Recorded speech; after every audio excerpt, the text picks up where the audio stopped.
fiquei feliz hoje também por conta da dona Jura, que fez as inscrições no Polo, né? Parabéns por ter entrado no Polo. Feliz por ter visto, até agora tem o CNPJ, tem um horário de abertura, dias de abertura.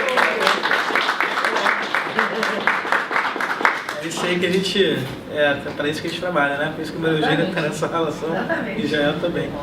Queria convidar agora a Rô para conversar com vocês. Ela vai falar um pouquinho sobre a cara, né, do Amora do Porto. É isso? Exatamente. Boa noite. Falar sobre a cara do Porto é uma incógnita, até porque nós ainda não sabemos precisamente qual é essa cara do Porto. Porque quando nós pensamos em Porto, vem imediatamente dois tipos vamos dizer assim, de fotos que aparecem. Uma é aquela que nós aprendemos na escola, é o Porto, Dom João abrindo o porto, a caravela, todo mundo ali na porta de vestido. Então, como é esse porto? E o segundo, os novos portos, para quem conhece, né? Tem alguns, como por exemplo o Ver-o-Peso, né? Que é perto do Ver-o-Peso, que é um porto que fica em Belém, aonde ele é um corredor gastronômico e você tem naquela região uma série de restaurantes absolutamente bem-sucedidos, bonitos e contemporâneos. Também temos, né, um outro porto, que é aqui do lado, relativamente, que é o Puerto Madeiro, né, que nós temos na Argentina.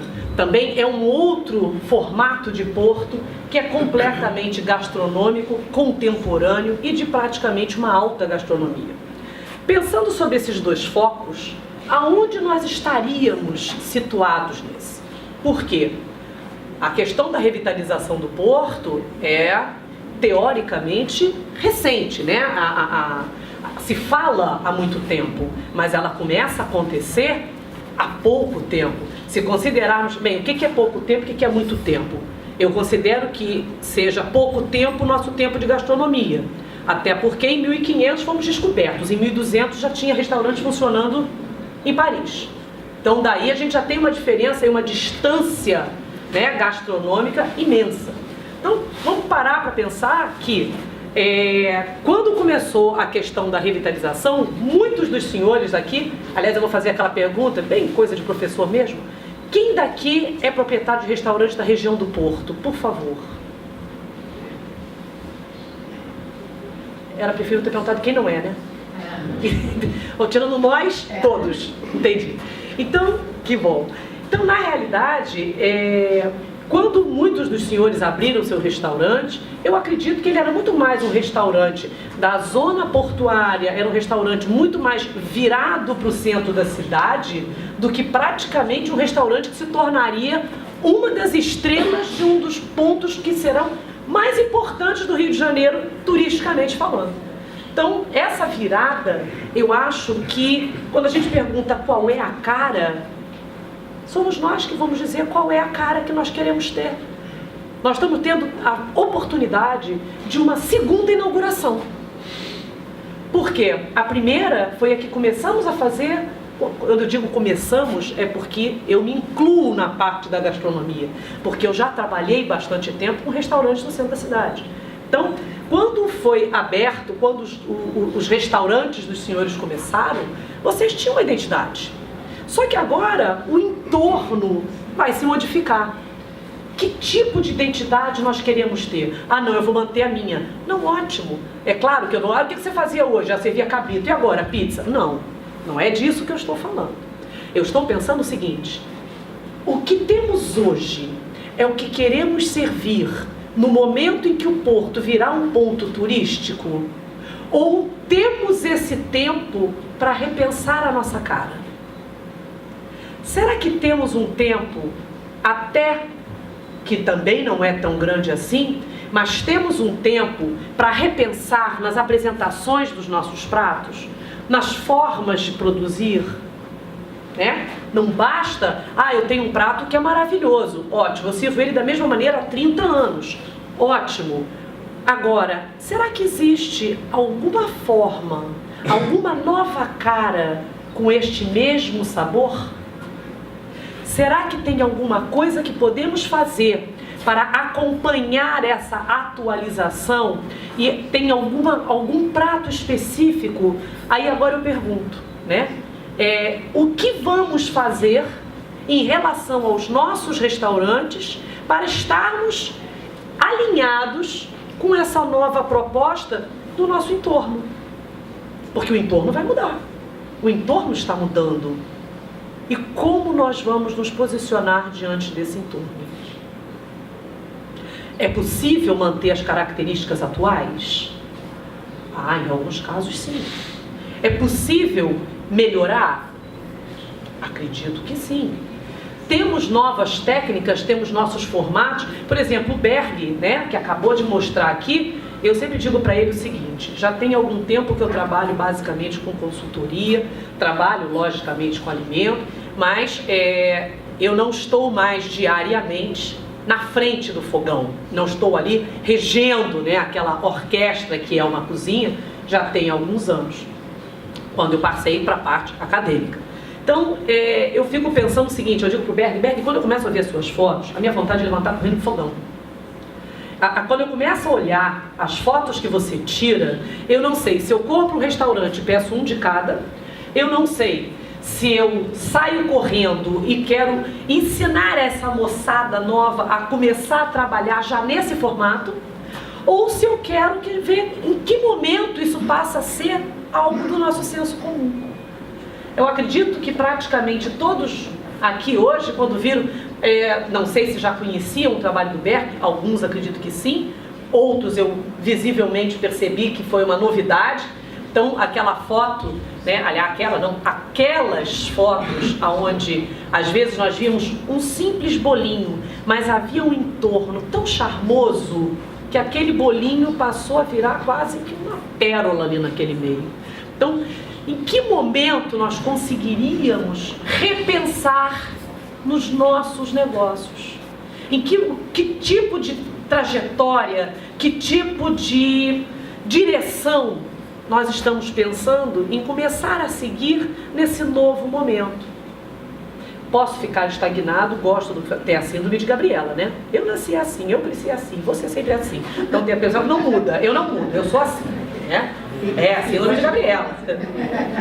Então tem gente que fala assim, não mudo, deu certo até agora assim e eu vou continuar assim. Ótimo!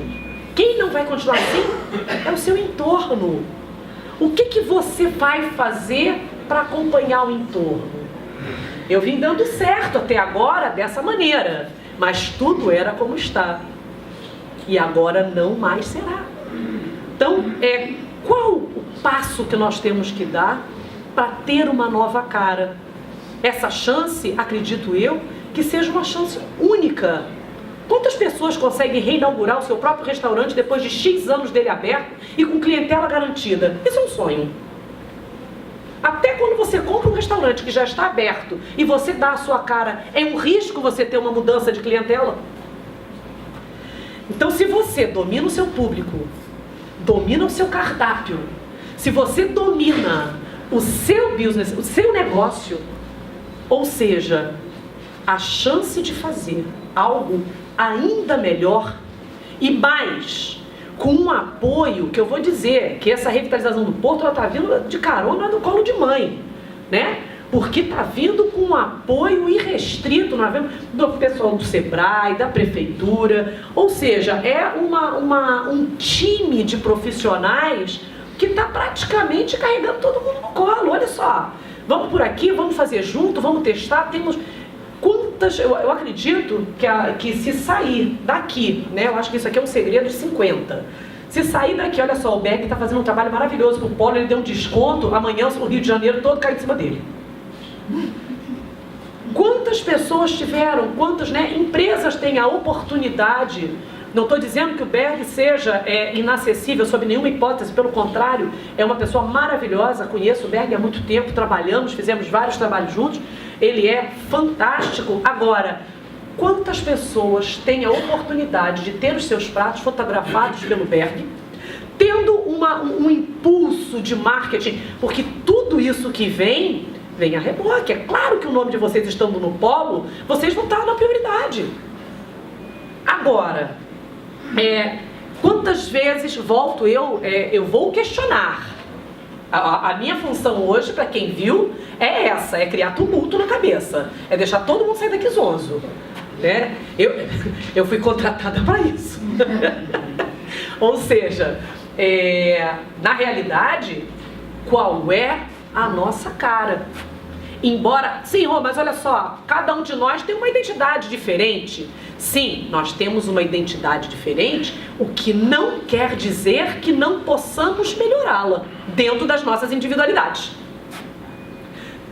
Você vê, tem pessoas que trabalham até mesmo como ambulante, você vê, tem vendedor, o que mais tem no centro da cidade, pelo que eu sempre via, vendedor de empada, né? Então, vendedor de empada. Tem vendedor de empada que vende na cestinha toda revestida de papel alumínio. Tem aquele que vai na cestinha bonitinho. Tem aquele que vai no carrinho. Ou seja, cada um tem a sua cara. Cada um, assim como a questão, eu não preciso somente olhar a foto para saber se eu quero ou se eu não quero. Quantas vezes estamos num restaurante, porque, lógico, não só trabalhamos num restaurante, como também frequentamos outros. Então, quantas vezes nós estamos num restaurante e vejo passar um prato, pelo menos eu sou assim, né? Eu sou a própria gorda fofoqueira. Porque eu vejo passar alguma coisa, eu já estico aquele pescoço e quando o garçom passa eu pergunto, o que é aquilo? Então, gordo e fofoqueira, sou exatamente, eu tenho alma de gordinho. Então, quantas vezes um prato, você pede uma coisa, aí passa para a mesa do lado outra coisa e fala assim, puxa vida, podia ter pedido aquilo. Porque o gordo inconformado é assim, né? Ele olha e fala assim, senti que tem uma série de gordinhos inconformados aqui. Peguei no ponto nevrálgico. Olha, não foi difícil localizar. Então, muitas vezes, o pior de tudo é que às vezes esse prato passa no restaurante do lado. Não tem aquele restaurante que é um coladinho do outro? O problema é quando esse prato passa do outro lado do muro. Você não só errou o prato, como errou o restaurante. Pode botar que aí é game over, dia perdido. Vamos começar, vai pra casa, dorme e volta amanhã. Então, o dia de hoje já foi. Vamos começar de novo. Agora, como fazer para estarmos do outro lado do muro? Porque todo mundo agora quer estar do outro lado, você até para cá, senão vai todo mundo começar a comprar restaurante à esquerda. Então, na realidade, qual é a nossa proposta e qual é esta nossa cara? Olha só, eu faço há 10 anos assim e é o maior sucesso. Que ótimo! É o maior sucesso? Hoje. Eu lembro, há muito pouco tempo atrás, o maior sucesso era o Gordon na Avenida Brasil. O Gordon na Avenida Brasil, era o Gordon, tinha um canguru, não era? Na frente? Era muito pequena. Enfim, então o Gordon, ele era aquele sucesso. O que é o Gordon se ele abrir novamente ao lado do Burger King? Os dois vendem hambúrguer? Hambúrguer é sempre um hambúrguer? Não, nem sempre um hambúrguer é sempre um hambúrguer. Tem hambúrguer que você olha, tem um filme que eu não sei se vocês já viram, do Michael Douglas, que é fantástico, que é Um Dia de Fúria, quando ele entra numa lanchonete e ele olha aquela fotografia, aquele, acho que parece um Big Mac, aquele mega Big Mac, todo bonitinho, o alface todo engomadinho em cima da carne, o queijo caindo de forma totalmente sensualizando em cima do pão, aquela coisa maravilhosa. E aí quando ele pede o dele, que ele abre a caixinha, tá aquilo que a gente recebe. É o pão corrido para o lado, o picles para o outro, o tomate, ele está completamente desconstruído. Né? Você recebe o seu sanduíche de uma forma desconstruída, é um sanduíche quase molecular. Então, você monta para poder... Exatamente, a pizza também. É aquele meio a meio, meio com queijo e meio sem queijo, porque ela correu. Então, isso acontece. Na realidade, se nós pararmos para pensar, o que eu quero dizer? Que nem todo hambúrguer é igual. Eu posso ter os mais variados. Quando você olha para aquela foto e fala, gente, eu quero aquele hambúrguer, e abre a caixinha e vê aquele hambúrguer, aquele da foto vale o que você paga. O que está na caixinha, você está roubado, você está lesado. Você não recebe o que faz, aí você reclama e aí é você que está nervoso, né? Sempre foi assim. Aí você lê lá embaixo, fotografia... Meramente ilustrativo. Acredita quem quiser. Né? Exatamente. E é o tipo da coisa que eu falo assim, você podia abrir a caixinha para eu ver como ele seria meramente verdadeiro? Antes, você não tem ele meramente verdadeiro com a caixinha aberta do lado do caixa, né? Isso acontece muitas vezes.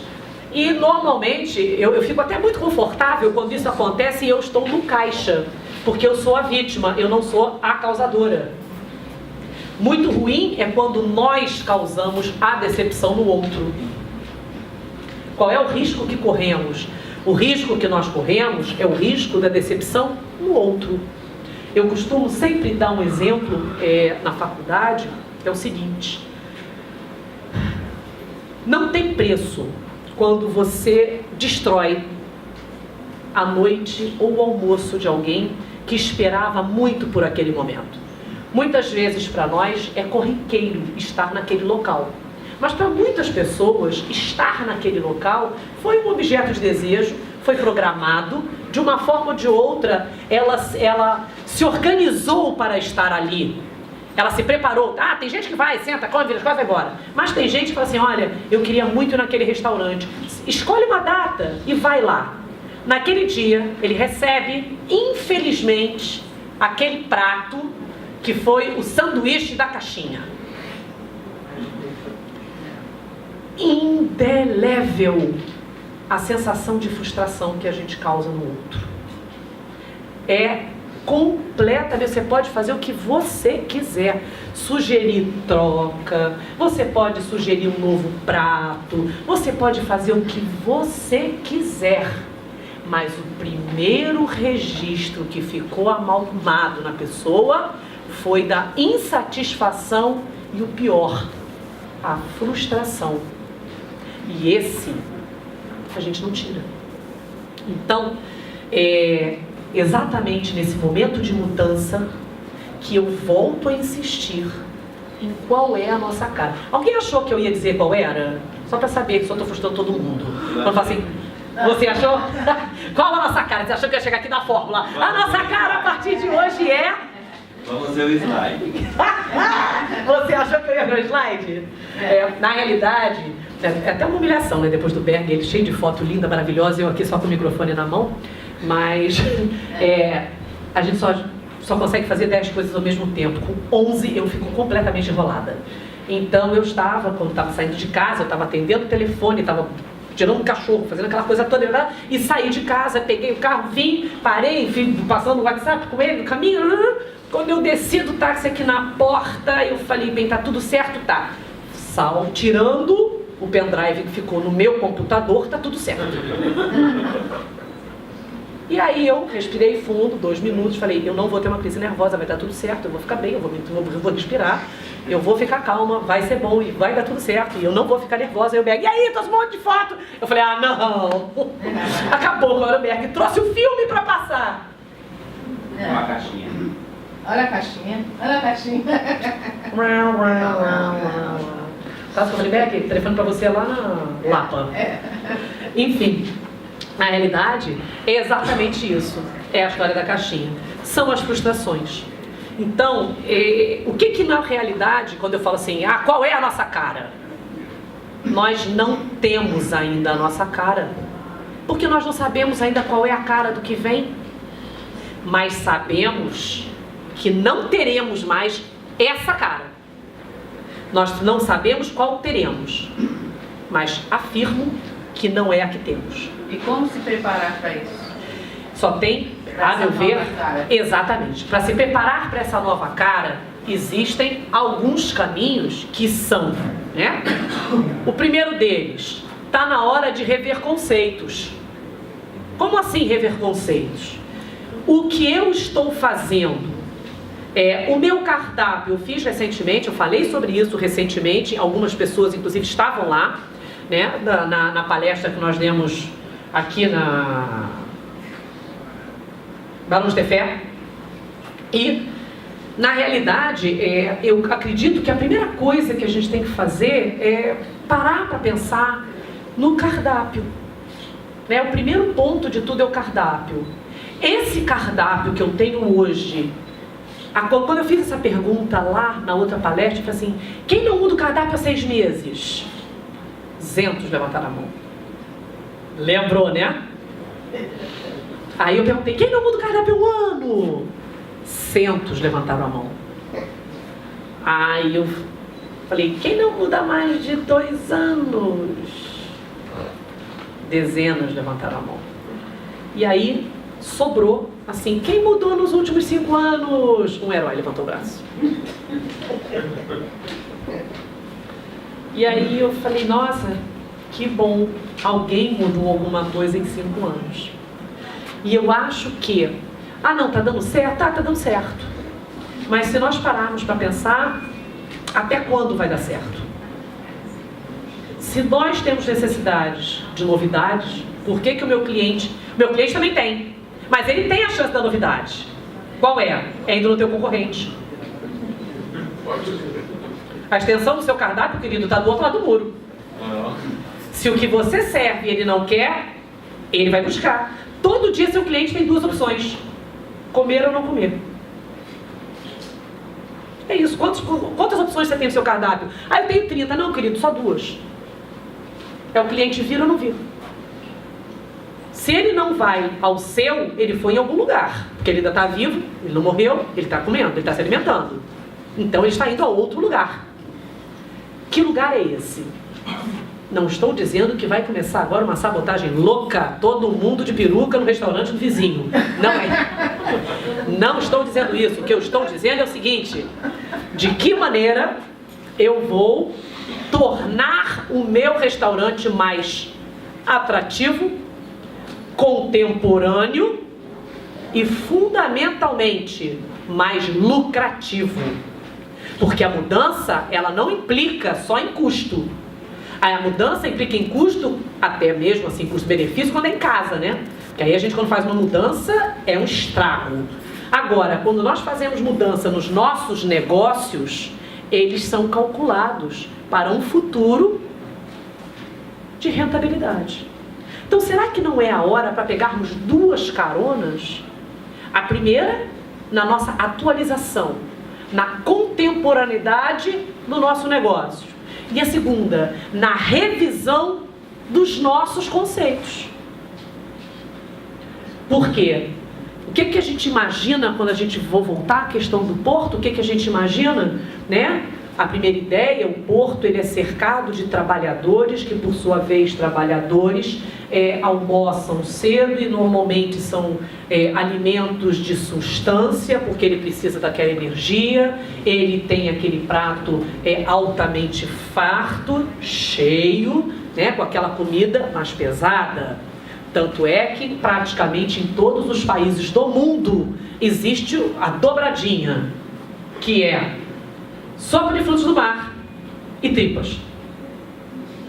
Praticamente, você só pode mudar um pouco do nome, tá? Você pode ir à França, você pode comer uma buiabessa, você pode chegar aqui e comer uma sopa louroso, você pode mudar o nome, mas é sopa de frutos do mar.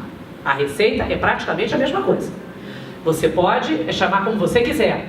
As tripas à moda do Porto, o carneiro, ou seja, temos aquelas comidas de substância? Temos.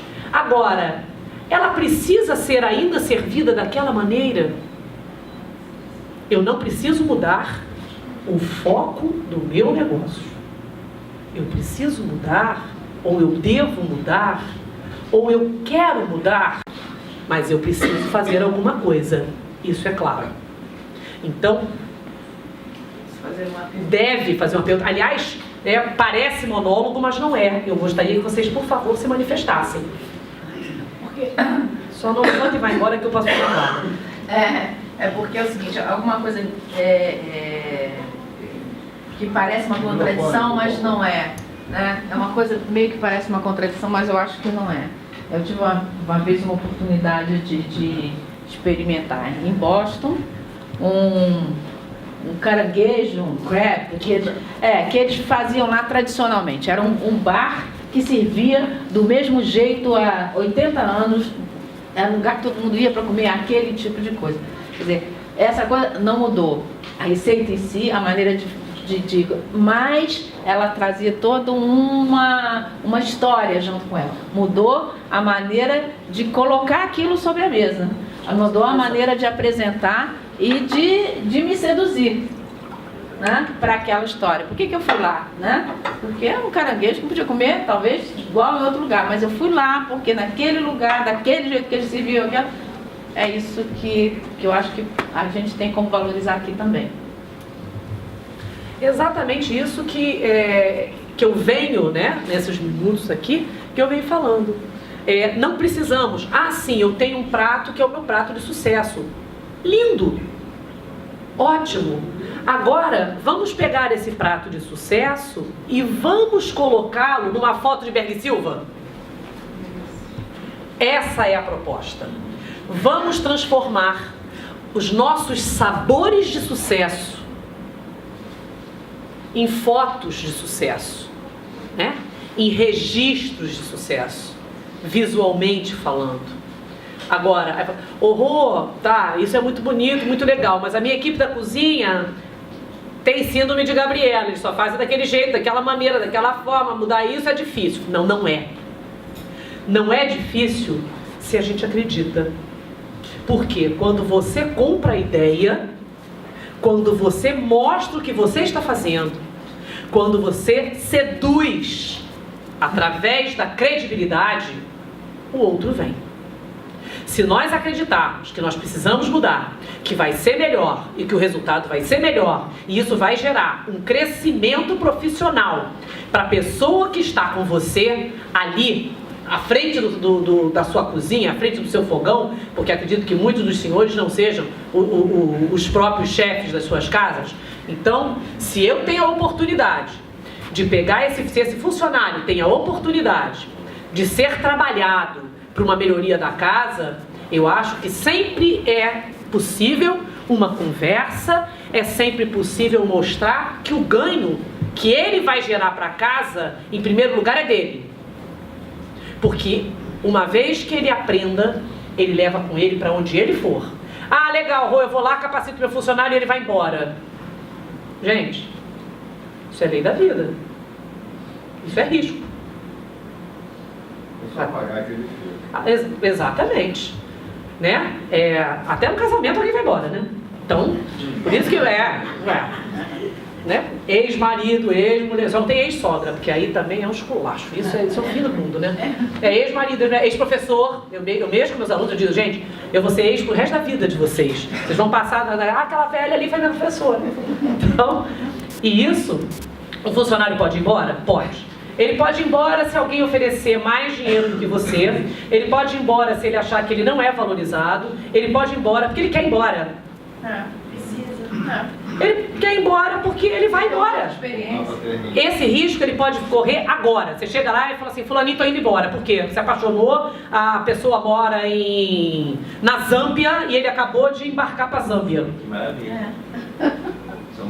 Ou seja, esse risco a gente corre sempre. Agora, já que a gente já corre o risco de a qualquer minuto alguém ir embora, enquanto eles estão, vamos fazer o melhor?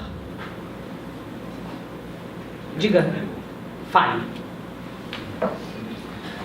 A minha pergunta é que você está atuando também nas universidades. Sim. E eu acredito que o papel da formação desses novos profissionais também deve passar por essa preocupação de ocupação, de colocação desses novos profissionais no mercado.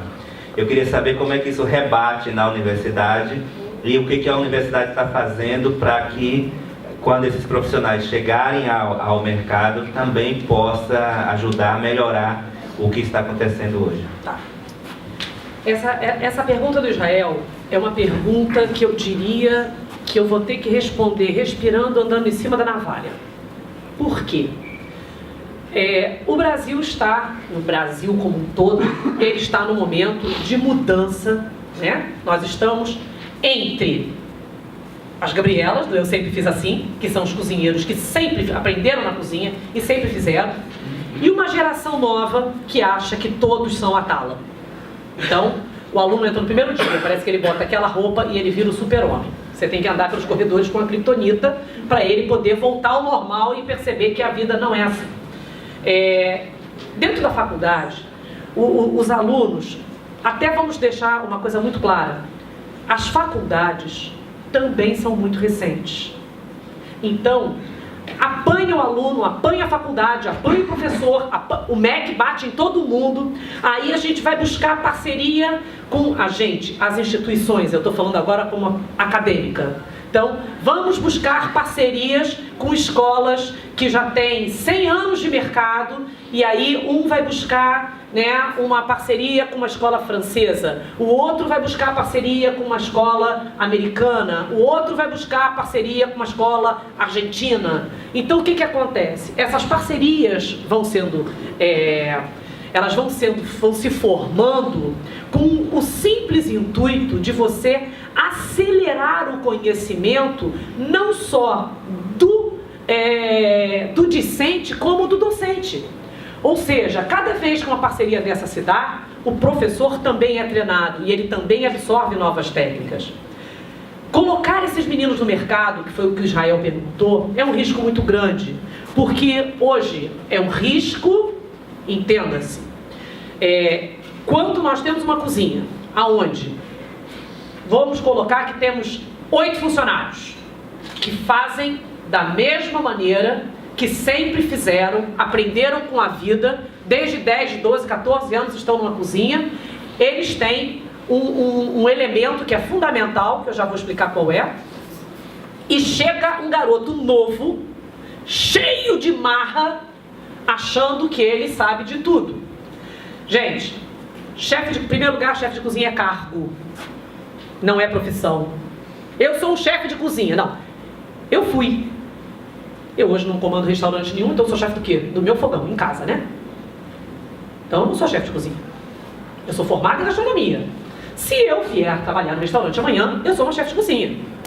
E se eu for a chefe, também pode ser que eu vire a RSG.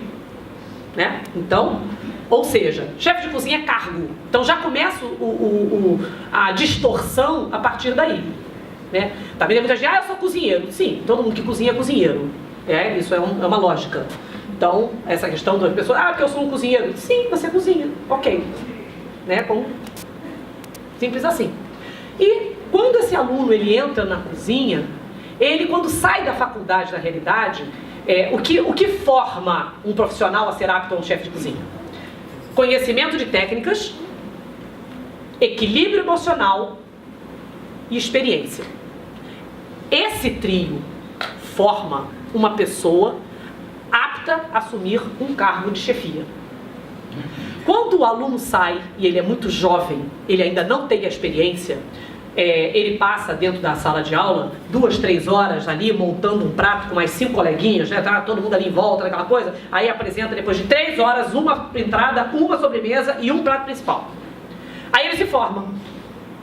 Quando ele sai dali, ele vai para um restaurante, aonde ele tem 10 minutos para tirar 22 pratos. Quando você começa a dar um salmão, um filé, um frango, um omelete,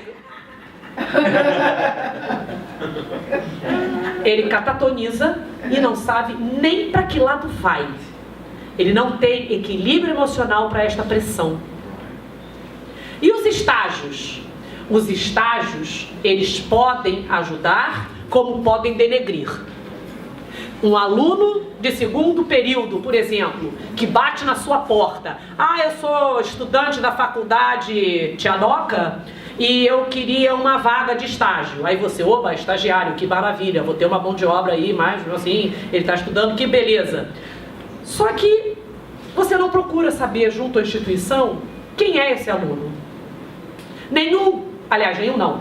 Apenas 2 donos de restaurantes telefonaram para uma instituição, que é a que eu trabalho mais perto hoje, não de distância, mas de proximidade, que ligou para lá e disse assim, olha só, teve uma pessoa assim com esse nome e tal, disse que é estudante daí e que está pedindo um estágio. Eu gostaria de referência a respeito desse aluno.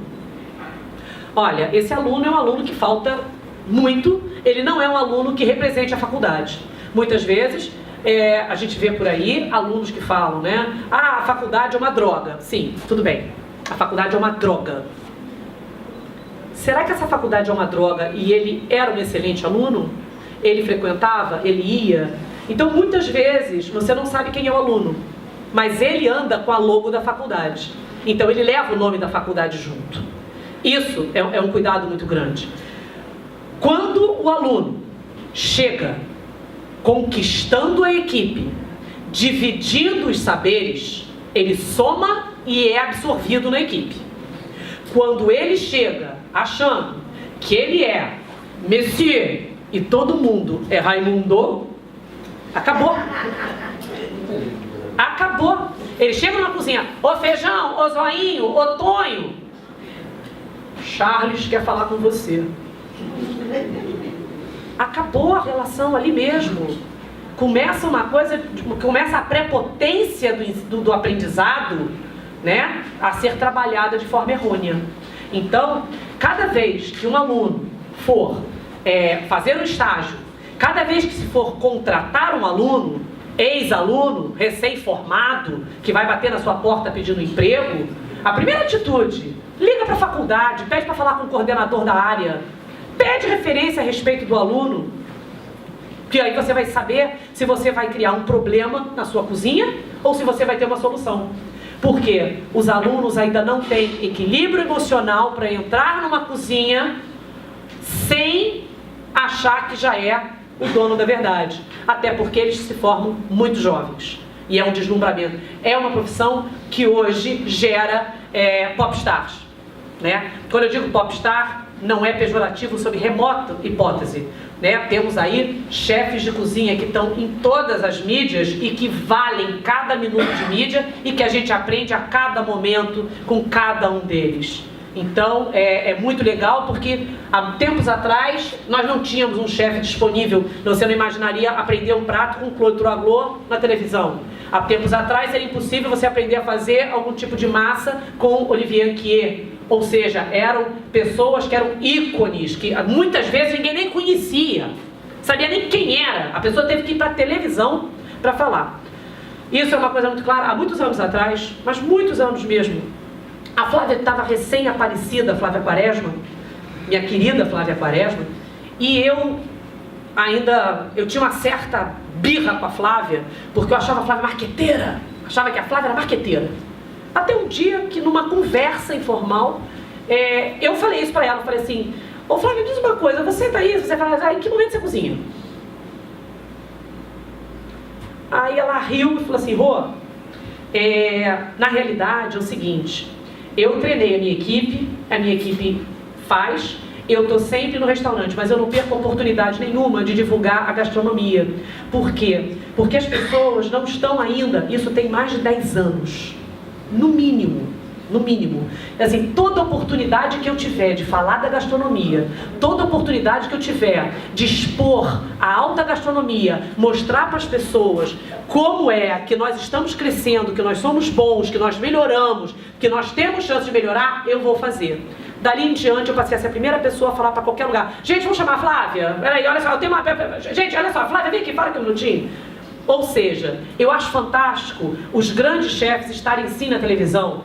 Eu acho muito legal que eles viraram popstar porque eles estão mostrando aos simples. Eles estão pela televisão. Quem não tem acesso a eles pelo restaurante ou pela faculdade, tem acesso aos seus conceitos pela televisão. Hã? E aprende. E a gente vê, então eu acho fantástico isso. Né? Não vai dizer, subiu no salto. Graças a Deus, gente, tem que subir no salto, subir onde? No lixo. É no salto, é isso mesmo. A pessoa está ali porque ela fez um trabalho legal. Não precisa de muito. Tem programas que são tão informais que você aprende quase que por osmose. Desmistificou. Sábado, se eu não me engano, teve inclusive um programa que eu assisti por acaso. Eu estava extremamente gripado, estava de cama, eu não conhecia nem o programa. Que todo mundo fala, né, porque o Felipe aparece sempre na televisão fazendo coisas de um mago, com fumacinha, com não sei o quê. E ele tem um programa, se eu não estiver enganada, na GNT, em casa dos amigos. Uma coisa assim, aonde estava ali nessa semana, eu me lembro com muita clareza da Kátia, né, a Kátia Barbosa, do Aconchego, estava a Kátia, estava o Rafa Costa e Silva, e tinha um terceiro, do cabelo branco, não me permite mais lembrar, porque já gravei 2, já bateu, né? Eu já tinha o Felipe, com mais 2 já foi. Não, realmente me desculpe, o terceiro, mas eu não estou me lembrando.